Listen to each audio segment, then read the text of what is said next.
घात 3 का मान ज्ञात कीजिए, तो हमारे पास इसका मान नहीं है, मतलब क्वेश्चन मार्क, इसका मान हमें निकालना है।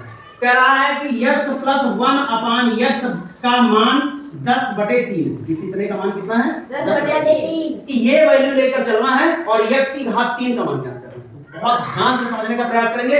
यहाँ पर x है, x की घात 1 है और जिसका मान निकालना है उसकी घात 3 हो चुका है। कितना हो चुका है 3। यहाँ पर भी देखिए नीचे हर में x की घात 3 है और यहाँ पर भी हर में क्या है x की घात 1, मतलब जिसका मान दिया है वो x की घात 1 है और जिसका मान निकालना है वो x की घात कितना 3। तो 1 की घात 3 भी तो हो सकता है, यहाँ पर 1 लिखा है, यहाँ पर भी 1 लिखा है। अगर हम इसे 1 की घात 3 करेंगे तभी तो 1 आएगा।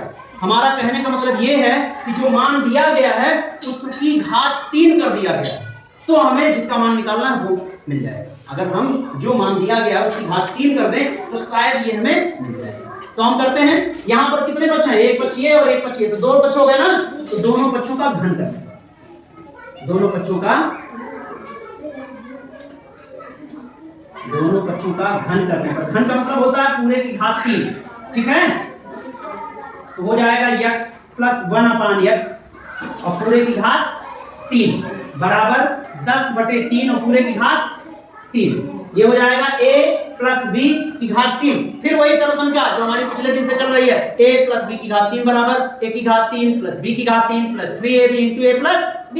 यहाँ पर है a के स्थान पे x और b के स्थान पे है 1/x। जहां जहां x है, जहां जहां x है वहां हमें a का मान रखना है और जहां जहां 1/x है वहां पर हमें b का मान रखना है। तो हो जाएगा x की घात 3 प्लस 1/x का होल क्यूब प्लस 3ab मतलब 3 into x into 1/x into x plus 1/x मतलब इंटू a प्लस b होता है ना, बराबर 10/3 और पूरे की घात 3।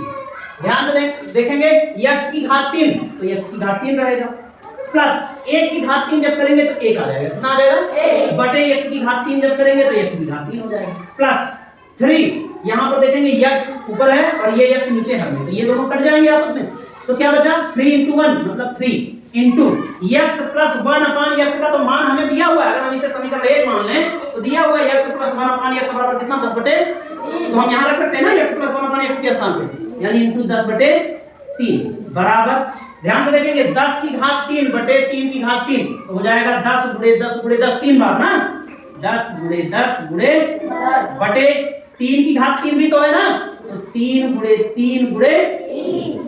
अब यहाँ पे ध्यान से देखेंगे 3 और 3 आपस में कट जाएंगे ना, तो बचा क्या x की घात 3 प्लस 1/x की घात 3 बराबर, ये इधर केवल 10 हो जाए ना और 10 किस चिन्ह में है प्लस में, इसका जब हम दाहिने पक्ष में पक्षांतर करेंगे तो किस चिन्ह में आएगा माइनस में, तो सबसे पहले लिखो माइनस के 10। अब इन दोनों का गुणा कर लेते हैं, क्या हो जाएगा 1000, कितना हो जाएगा 1000 बटे 27। मान हमें किसका निकालना था x की घात 3 प्लस 1/x की घात 3 मिल गया। अब बस इसे हल कर लेना, बटे इसके 1 लिख दो, हो जाएगा x की घात 3 प्लस 1/x की घात 3 बराबर 27। हम एलसीएम ले लेते हैं तो कितना आएगा 1000 माइनस 27 से 10 का गुणा करेंगे तो 270 हो जाएगा। कितना हो जाएगा 270। यहाँ पे लगा दें इधर x की घात 3 प्लस 1/x